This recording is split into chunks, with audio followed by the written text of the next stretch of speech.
जंगल का राजा कौन है? सारांश। यह कहानी एक घने जंगल की है जहां बंदर अपनी शरारतों और हाथी अपनी बुद्धिमत्ता के लिए मशहूर है।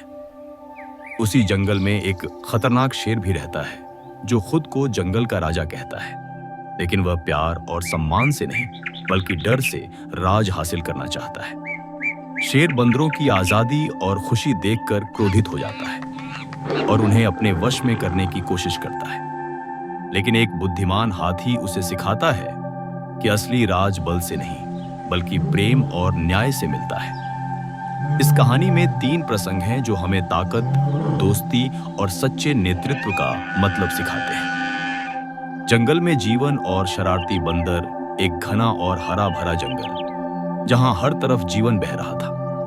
पेड़ों की डालियों पर चहचहाते पक्षी, बहते झरने और सुबह की कोमल धूप में चमकते पत्ते इस जंगल को स्वर्ग का एक टुकड़ा बना रहे थे। यहाँ बंदरों की एक बड़ी बस्ती थी। इन बंदरों का नेता चुक्कू था जो बहुत बुद्धिमान और चतुर था। बंदर सुबह जल्दी उठते और आम के पेड़ों पर झूला झूलते, एक दूसरे को चिढ़ाते और हमेशा खुश रहते।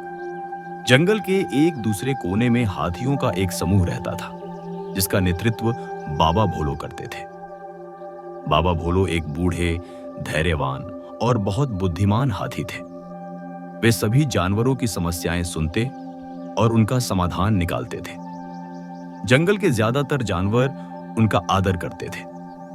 उसी जंगल में शेरा नाम का एक शेर भी रहता था। शेर खुद को जंगल का राजा कहता था। वह शक्तिशाली, गुस्सैल और स्वार्थी था, लेकिन उसकी एक कमजोरी थी। वह बंदरों से नफरत करता था। वह उनकी आजादी, खुशी और शरारतों से बहुत परेशान था।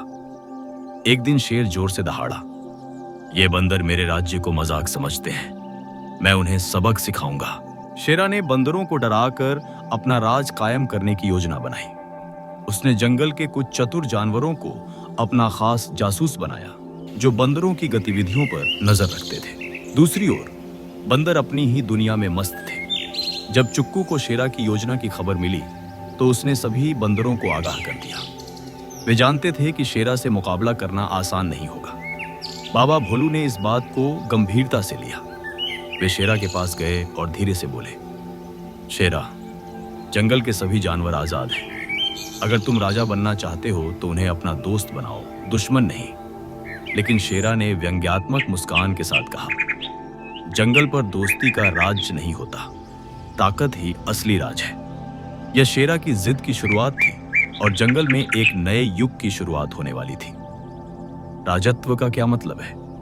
जंगल के उस कोने में अब सन्नाटा छा गया जहां कभी बंदरों की हंसी गूंजती थी।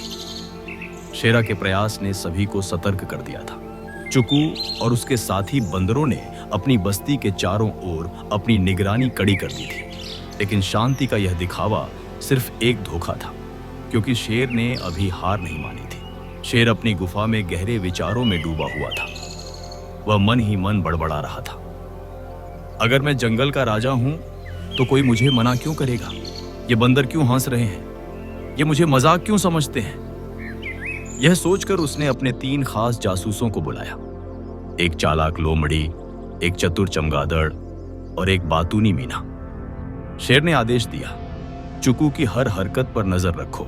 वह कहाँ जाता है, किससे बात करता है, सब कुछ रिपोर्ट करो। मुझे बंदरों की कमजोरियों की खबर चाहिए।" ये तीनों जानवर रोज बंदरों की बस्ती के पास जाकर रिपोर्ट इकट्ठा करने लगे। लोमड़ी ने बताया कि बंदर देर रात तक खेलते रहते हैं। चमगादड़ ने बताया कि चुकू हर सुबह बस्ती में आता है, और मीना ने कहा कि चाकू सबको हंसाने के लिए चुटकुले सुनाता है। शेर दहाड़ा, "अगर मैं इसे सबके सामने अपमानित करूंगा तो बाकी बंदर झुक जाएंगे।" एक चतुर योजना। शेर ने अगली सुबह बंदरों के खेल के मैदान में घात लगा लिया। जैसे ही चुकू पहुंचा, शेर पेड़ों के पीछे से निकलकर दहाड़ता हुआ उस पर झपटा, लेकिन चुकू ने जल्दी से एक टहनी पकड़ी और खुद को ऊपर खींच लिया। पूरे गांव में कोहराम मच गया। बंदर सतर्क हो गए और शेर को हार कर वापस लौटना पड़ा। चुकू ने सभी बंदरों को इकट्ठा किया और कहा, "हमें सिर्फ भागना नहीं है, हमें सोचना है। हमें अपने गांव की रक्षा स्वयं करनी है।" उन्होंने जंगल के पेड़ों से रस्सियां बनाई, चट्टानों से छिपने की जगहें बनाई और पेड़ों में छिपे हुए पहरेदार नियुक्त किए।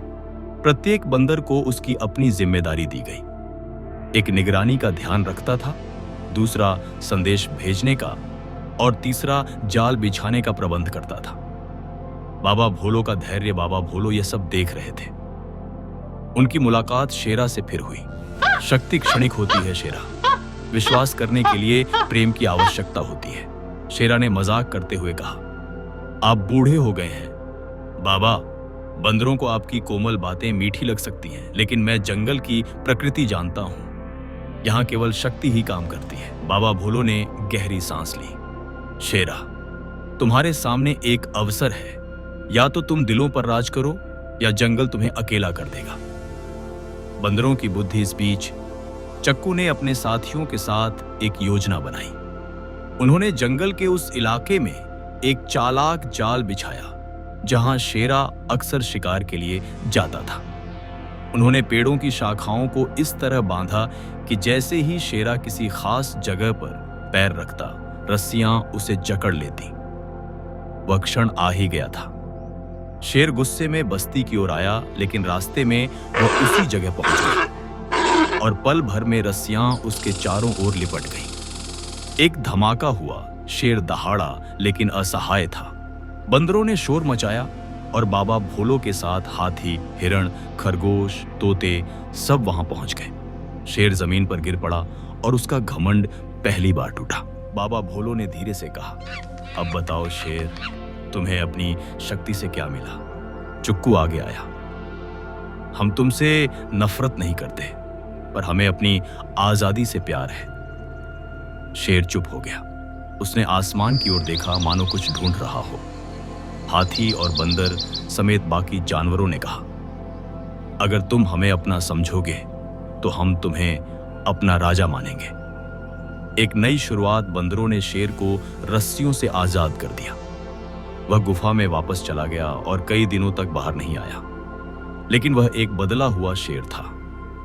उसके अभिमान की जगह विचारों ने ले ली थी। उसने तय किया कि अब वह न्याय से राज करेगा और सबके लिए जिएगा, सब पर नहीं। असली राजा कौन है? सुबह की पहली किरणों ने जंगल में उम्मीद की एक नई रोशनी बिखेर दी। पेड़ों के पत्ते ओस से भीगे हुए थे और पक्षी सामान्य से ज्यादा खुशनुमा धुनों में गुनगुना रहे थे। लेकिन शेर सबसे ज्यादा बदल गया था। अब वह अपनी गुफा के सामने चुपचाप बैठा विचारों में खोया रहता। बाबा भोलो और चक्कू की बातें उसके मन में गूंजती रहती। शेर ने निश्चय किया कि वह जंगल के सभी जानवरों को इकट्ठा करेगा और उनसे बात करेगा। यह पहली बार था जब जंगल के सभी जानवर किसी शेर के शांति के आह्वान पर इकट्ठा हो रहे थे। जब शेर मैदान में आया तो सभी जानवर चुप हो गए।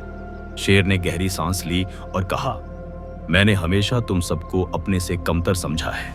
मैंने सोचा था कि भय और नियंत्रण से ही राज्य स्थापित किया जा सकता है, लेकिन अब मैं समझ गया हूं कि असली राज्य दिलों पर राज करने से ही मिलता है। चक्कू ने धीरे से कहा, तो क्या अब तुम हमें दोस्त मानोगे? शेर ने सिर झुकाकर कहा, सिर्फ दोस्त ही नहीं बल्कि हमारे परिवार का हिस्सा। बाबा भोलो आगे बढ़े और अपनी सूंड शेर के कंधे पर रख दी। अगर तुम हमेशा न्याय करोगे तो हम सब तुम्हें अपने दिलों में राजा मानेंगे। उस दिन से जंगल में एक नए युग की शुरुआत हुई। शेर ने अपनी गुफा के दरवाजे हमेशा के लिए खोल दिए। वह अब सिर्फ शेर नहीं रहा, सबका साथी बन गया। जो बंदर कभी शेर के नाम से कांपते थे, अब उसके साथ खेलने लगे। जो हाथी शेर को सिर्फ एक ताकतवर जानवर समझते थे, अब उसे एक बुद्धिमान नेता मानने लगे। एक दिन चुक्कू ने अपने नन्हे बंदर दोस्तों से कहा, देखा, अगर तुम ताकत से नहीं बल्कि अपने दिल से जीतोगे तो सब कुछ मुमकिन है। बाबा भोलू ने शेर को जंगल की पंचायत का अध्यक्ष बना दिया, जहां हर महीने जंगल के जानवर इकट्ठा होते, अपनी समस्याएं बताते और मिलकर समाधान ढूंढते। शाम ढल रही थी, जंगल में उजाला और शांति छा रही थी। जंगल तो वही था, बस अब दिलों में डर की जगह प्यार और भरोसा था। और इस तरह एक खतरनाक शेर जंगल का प्यारा राजा बन गया।